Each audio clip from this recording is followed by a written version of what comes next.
Sure कि आप हमारे, मैं भी इसमें शामिल हूँ, आप भी इसमें शामिल हैं, इज्तिमाई किरदार से बखूबी वाकिफ़ हैं।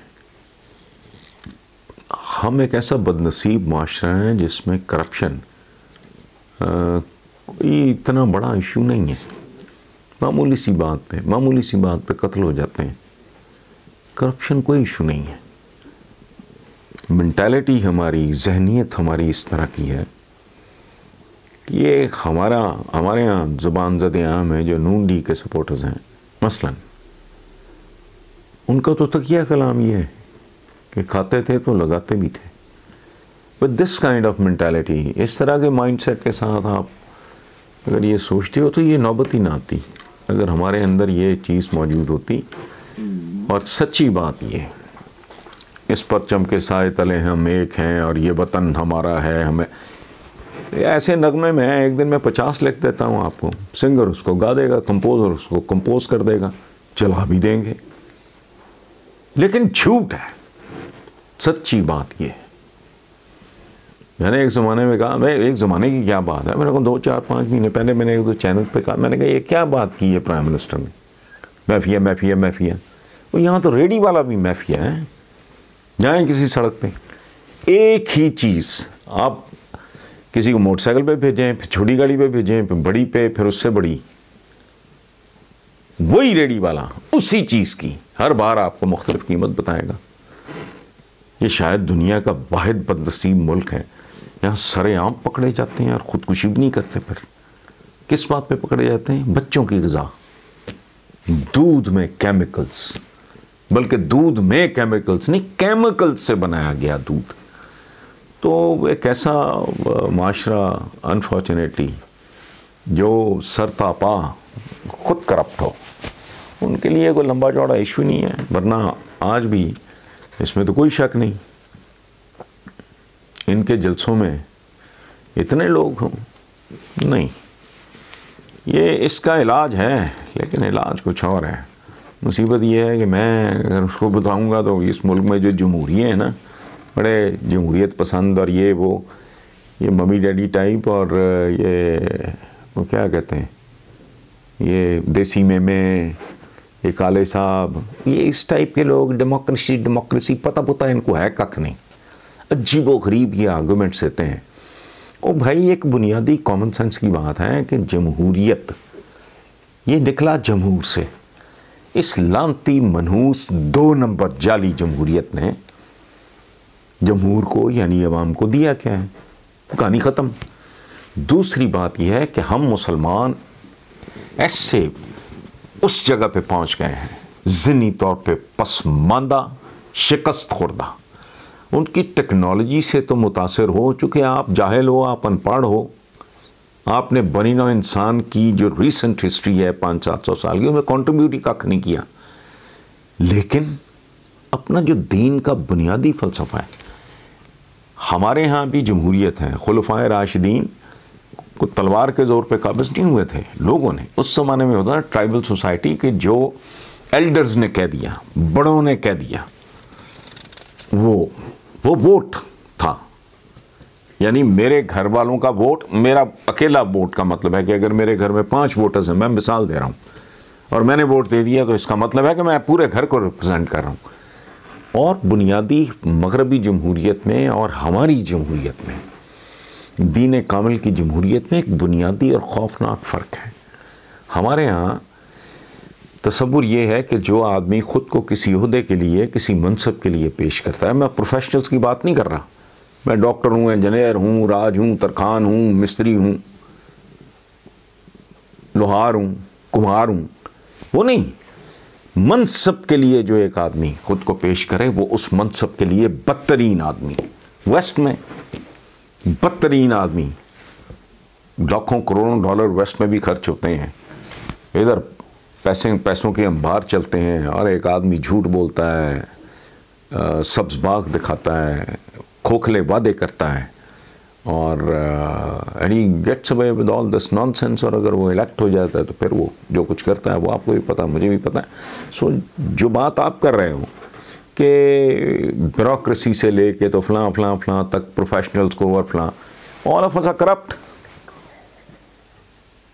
मुझे एक बहुत बड़े नहीं, पाकिस्तान के सबसे बड़े हॉस्पिटल, उनके मुझे एक बहुत ही सीनियर आदमी ने, मैं हैरान ही रह गया, मैं शायद पहले भी शेयर कर चुका हूँ अपने दोस्तों से, कि उन्होंने मुझे कहा कि यहाँ जो हमारे डॉक्टर्स हैं वो सिर्फ हाज़िरी लगाने या तनख्वाह लेने आते हैं। तो मैंने कहा फिर वो करते क्या हैं?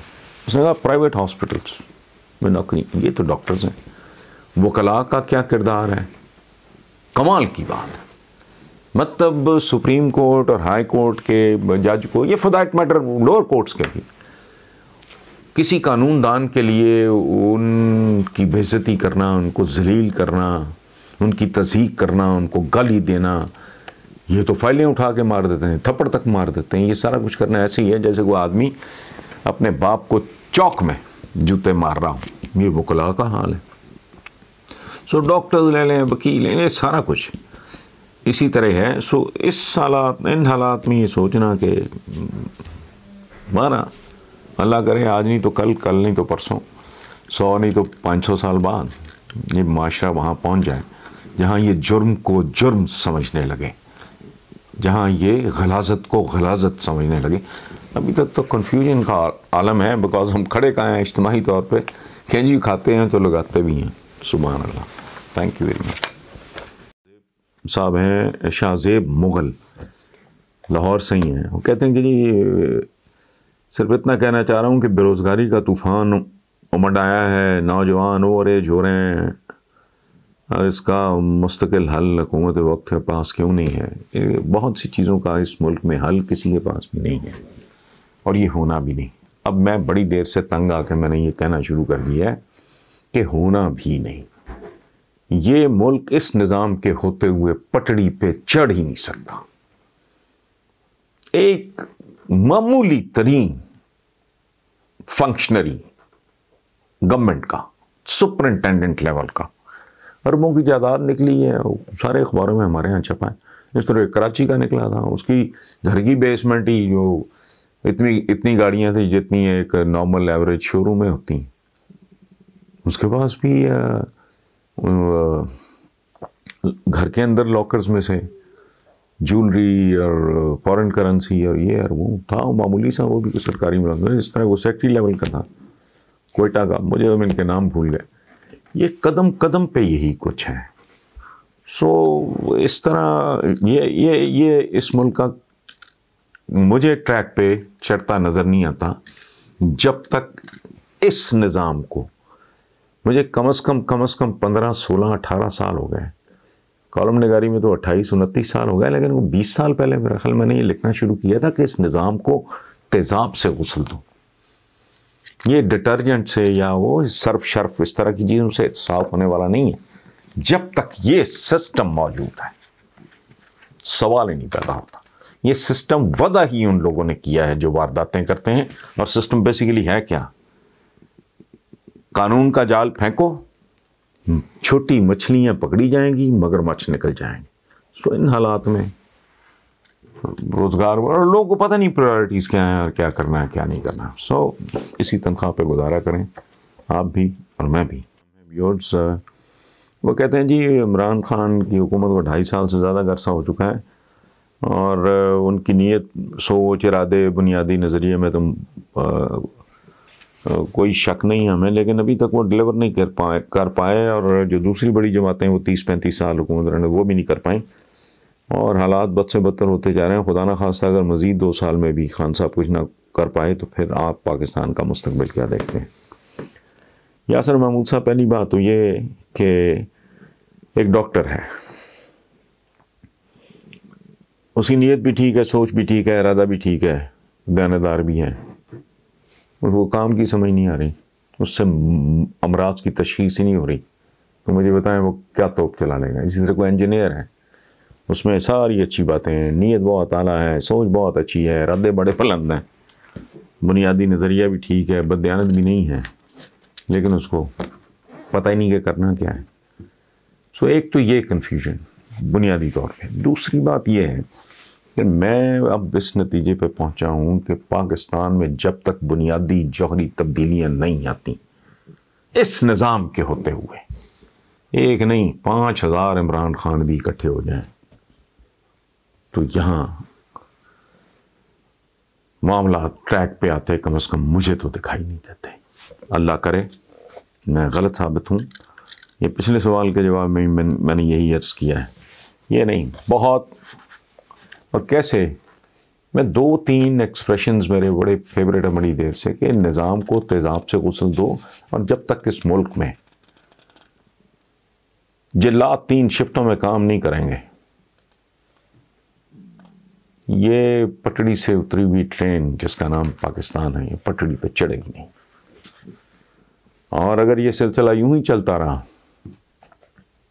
तो मर्ज़ ला इलाज हो जाएगा। फिर अगर किसी को होश आएगी भी तो बहुत लेट हो चुका होगा। इसके अलावा कुछ कहते हुए कॉफ़ी आता है, डिप्रेशन महसूस होता है। ये हैं जी हसन शाम साहब मियाँ वाली से। वो कहते हैं कि हम एक ऐसी कौम है जो अपनी सड़क या अपनी गली को भी अपना नहीं समझते। मसाजिद, स्कूलों, अस्पतालों के आगे गंद डालते हैं। हमें एक मोटरसाइकिल तक पार्क करना नहीं आता। क्या हम जैसी कौम में तब्दीली लाई जा सकती है? हसन साहब आप मेरे हम नाम हैं और कमाल का सवाल किया आपने। 2 जुमलों में आपने सारी सूरत हाल। मेरा तो रोना ही है। यहाँ तो फरिश्तों पर मुश्तमिल कैबिनेट भी हो ना, अगर बिगाड़ नहीं सकती। ये 22 करोड़ का 22 करोड़ 90 लाख तो ये खुद मान रहे हैं। मेरा ख्याल है 24-25 करोड़ के करीब आबादी होगी। तो सारे के सारे अगर एक बाड़े से अगर 25 करोड़ मतलब क्या निकल जाए, कोई शय हो, गायें हो, भैंसें हो, घोड़े हो, तो कौन समेटेगा उन्हें? पाकिस्तान की इस वक्त प्रैक्टिकली सूरत हाल ये है जैसे एक आदमी जा रहा हो, उसके सर पे बहुत बड़ी गठरी हो, कहते हैं पंड बहुत बड़ी गठरी हो जिसमें तूड़ी हो, तूड़ी भूसा, तेज आंधी चले और वो तूड़ी की पंड खुल जाए चौक में। किसी का बाप भी नहीं उसको समेट सकता। लेकिन अगर किसी के पास ये मौजज़ा है, कोई ये काम कर सकता है, तो फिर यहां भी सब कुछ ठीक हो जाएगा, तब्दीली आ जाएगी। वरना सिर्फ ऐसी ही तब्दीली आएगी जैसी आप पिछले 2.5 साल से देख रहे हैं। अस्सलाम वालेकुम व्यूअर्स, आज के कॉलम का उन्वान है तहजीब, खंजर और ख़ुदकुशी। हुसूल इल्म और अक्ल का इस्तेमाल कुरान पाक की बुनियादी या जौहरी तालीमात में शामिल है, तो फिर हमारी तरजीहात में शामिल क्यों नहीं है? अलमिया ये है कि उल्टा इन्हें मादियत और शैतानियत बना दिया गया है। ये लिखते हुए भी हाथ कांपते हैं कि कहाँ कहाँ कैसी कैसी प्रैक्टिसेस किस मुबारक नाम पे हो रही हैं। ये है इस्लामी जमहूरिया पाकिस्तान का असल चेहरा। मोमिन अगर वाकई अपने हैद, अपने असर से हम आहंग होता है तो उसका सादा सा मतलब ये है कि बहुत सी चीज़ों को रीडिफाइन करने की ज़रूरत है।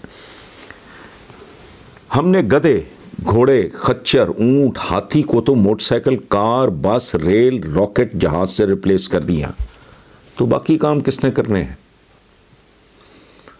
कल तक तस्वीर हराम थी, फिर पासपोर्ट वीज़े की मजबूरी ने बतदरीज इस कॉन्सेप्ट को उधेड़ के रख दिया। और यही बात अली शरीती मरहूम करते थे। जाहिर है मुझे फ़ारसी नहीं आती, मैंने इंग्लिश में पढ़ा उनको। उनका जुमला सुने आप, वो कहते हैं changing rules for the changing needs and unchanging rules for the unchanging needs. इसे ही इस्लाम में इज्तिहाद कहा गया, जिसका दरवाज़ा सदियों से बंद है और हम भुगत रहे हैं। अच्छा, आज अगर हराम और माजी करीब तक अगर हराम और शैतानी स्टिल कैमरा, आम कैमरा जो पहले इस्तेमाल हुआ करता था, की जगह मूवी कैमरा के सामने पूरा मेकअप करके, पूरा गेटअप करके नामहरम ख़वातीन के साथ बैठना काबिल कबूल है और प्रोग्राम करना काबिल कबूल है, तो कुछ दीगर मामलात पे भी नजर सानी कर लो, वरना तुम्हारा भरम भी जाता रहेगा। पहली जंग अजीम के बाद वेस्ट को आपस में मुतसादम देख के, बरसर पैकार देख के हमारे अल्लामा इकबाल ने पेशगोई की थी कि इनकी तहजीब खुद उनके अपने खंजर से खुदकुशी करेगी, क्योंकि शाखे नाजुक पे बना हुआ आशियाना नापायदार होता है। हुआ क्या, ये पेशगोई तकरीबन 100 साल पुरानी है अल्लामा साहब की, लेकिन सब कुछ उलट साबित हुआ, क्योंकि उनकी तहजीब का आशियाना जो साइंस और टेक्नोलॉजी यानी इल्म व हुनर के तिनकों से बना था, नाकाबिल तस्खीर साबित हुआ। और उनकी तहजीब हिरनों की तरह कुल्लांचें भरती हुई मरीख तक पहुंच गई।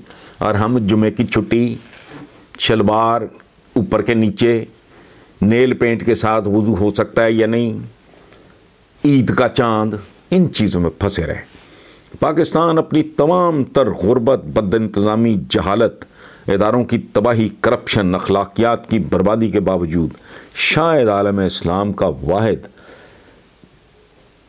थोड़ा बहुत जानदार मुल्क है जिसके अवाम की सोच और समत अगर तब्दील कर दी जाए तो शायद पाकिस्तान पूरे आलम इस्लाम को मोटिवेट कर सके, मोबिलाइज कर सके, इंस्पायर कर सके और कोई बेहतरी की सूरत पूरे आलम इस्लाम के लिए पैदा हो जाए। सूरत हाल ये है कि कुरान एक विज़डम कहती है, बेशक तुम गालिब आओगे अगर तुम मोमिन हो। गलबा तो दूर की बात, तारीख़ और तारीख़ी गलतियाँ हमें इस मोड़ पे ले आई हैं जहाँ सर्वाइवल ही मसला बन चुका है, हमारा ज़िंदा रहना ही उसके आगे सवालिया निशान लग चुका है। हम जिन इस्लामी ब्रदर्स पर तकिया करते हैं उनका तो अपना हाल ही में सामने आ गया। मैं इसराइल के हवाले से बात कर रहा हूँ, लेकिन मुझे उनसे कोई गिला शिकवा शिकायत नहीं, क्योंकि सर्वाइवल बहुत बुरी बला है। ज़िंदा रहने के लिए इंसान को बहुत कुछ करना पड़ता है। लेकिन सोचता मैं ये हूँ कि क्या अभी वो वक्त नहीं आया कि चंद बाकी चीज़ों की तरह हम भी बहुत सी चीज़ों को रीडिफाइन करें, इस अहद के साथ मुताबिकत पैदा करें, इस असर के साथ हम आहंगी पैदा करें और लोगों को बताएं कि मादियत रूहानियत की दुश्मन नहीं है, क्योंकि मादा भी उसी की तख्लीक है, खुद क्रिएट नहीं हो गया। अच्छा, नाकामी और कामयाबी के दरमियान ये याद रखें दोस्तों कि नाकामी और कामयाबी के दरमियान, गालिब और मगलूब के दरमियान, हाकिम और महकूम दुनिया के दरमियान खलीज जितनी वसी और इतनी गहरी होती जा रही है कि आज पाटना ही मुझे मुश्किल नज़र आता है, लेकिन तकरीबन 1 सदी और गुजर गई तो ये काम नामुमकिन हो जाएगा, क्योंकि हम तो यहाँ डस्के से नहीं निकलते, सेनेट में फंसे हुए हैं, टीटियाँ चल रही हैं, वो पहुँच चुके हैं। वो एक टाइप्स होती हैं सिविलाइजेशन की, तो हम तो टाइप 0 से भी लाखों मील के फासले पे। टाइप 1 है, फिर टाइप 2 है, फिर टाइप 3 है। अच्छा, बहरहाल 3 मेन स्ट्रीम नाम नहाद सियासी जमहूरी जत्थे, मैं इनको सियासी पार्टियाँ नहीं कह रहा, इन जमहूरी जत्थों के रवैयों, सोचों, हरकतों पे गौर करें तो किसी पेशगोई की ज़रूरत नहीं। हमारा अंजाम दीवार पे लिखा है। एक शेर है कि हम भी बहुत अजीब हैं, इतने अजीब हैं कि बस खुद को तबाह कर लिया और मलाल भी नहीं। जितने साल ज़ाया और बर्बाद हो गए, इन पे मलाल से कहीं ज़्यादा फ़िक्र इस बात पर है कि अगर मज़ीद 60-70 साल भी इसी चाल चलन की भेंट चढ़ गए तो हमारा अंजाम कितना दर्दनाक और शर्मनाक होगा। इस दुनिया, बल्कि ग्लोबल विलेज के ब्राह्मण बनना तो दूर की बात, हम तो अछूत और शूदर बनने की तरफ तेजी से बढ़ रहे हैं। और याद रखें, अधीक और अछीक बनने से खौफ आता है। अधीक वो होता है जिसे देखने से आंखें गंदी हो जाएं, अछीक वो होता है जिसे छूने से गलाजत का एहसास हो। आप खुद सोच लें कि पाकिस्तान का सब्ज पासपोर्ट, दुनिया में इसका क्या स्टेटस है। हैरत होती है इस बीमार फॉलेज ज़दा जहनीत पर, जो इस खाम ख्याल पे बगलें बजाती है कि अमेरिका से सुपर पावर का स्टेटस छिन जाएगा, क्योंकि चीन सैलाबी रेले की तरह बढ़ा चला आ रहा है। अव्वल तो यकीन रखें हनूज दिल्ली दूरस्त, लेकिन अगर चंद अशरों के बाद ऐसा हो भी जाए तो भाई हमारे तुम्हारे किस काम का। मसला ये नहीं कि कौन सुपर पावर है कौन नहीं है, असल मसला ये है कि हम कहाँ और किस हाल में खड़े हैं। अहमकाना ख्वाब दिखाने इस मुल्क में, अहमकाना ख्वाब दिखाने और बेसुरी लोरियाँ सुनाने वालों की कोई कमी नहीं है। 2-4 तो ऐसे भी होने चाहिए जो हमें मुसलसल वार्निंग्स दे रहे हों। और आखिरी बात यह है कि बहुत ताकतवर और बहुत कमज़ोर में दोस्ती और भाईचारा सिर्फ कहानियों में होता है। भाइयों के दरमियान भी फ़र्क और फासला बहुत बढ़ जाए, उनके दरमियान रिश्ते बंद हो जाते हैं। दौलतमंद और ताकतवर भाई की बेगम कहती है मैं तेरे भूखे नंगे भाई के बेटे के साथ अपनी बेटी की शादी कर दूँ। ये रूटीन है, ये ज़िंदगी है। अच्छा, और एक बात और याद रखें कि सुपर पावर के साथ ताल्लुक़ वो अगर हज़ारों मील दूर हो तो वो कैसे कैसे रंग दिखाता है। अमेरिका भुगता है ना, तो याद रखें ग़ुलामों को इस बात से कोई फ़र्क नहीं पड़ता कि आका कौन है, डिक्टेशन कौन दे रहा है। तो ज़रा तसव्वुर करें अगर हज़ारों मील दूर बैठी सुपर पावर के साथ ताल्लुक़, तो जो नेक्स्ट डोर होगी, याद रखें इससे कोई फ़र्क नहीं पड़ता। A super power is a super power, और अगर बिल्कुल सर पे बैठी है तो उसका जवाब ही नहीं। और इस बात का कोई फ़र्क नहीं पड़ता भाई कि रंगत उसकी कैसी है, कद कितना है, नाक कैसी है, ज़बान कौन सी है, उनका मज़हब क्या है और कोई मज़हब है भी कि नहीं। जानता हूँ मैं कि सहरा में अजान दे रहा हूँ, लेकिन मैं तो कोई दीनदार आदमी नहीं हूँ जी, मैं तो गुनाहगार आदमी हूँ। मैंने ये तय किया हुआ है रोज़ अव्वल से कि मेरा प्रोफेशन ही मेरी इबादत है। मैं बहुत कमज़ोर पड़ जाऊंगा तो बोलना बंद कर दूंगा, लेकिन जब तक बोलूँगा बात अल्हम्दुलिल्लाह सच्ची और खरी करूँगा। Thank you very much.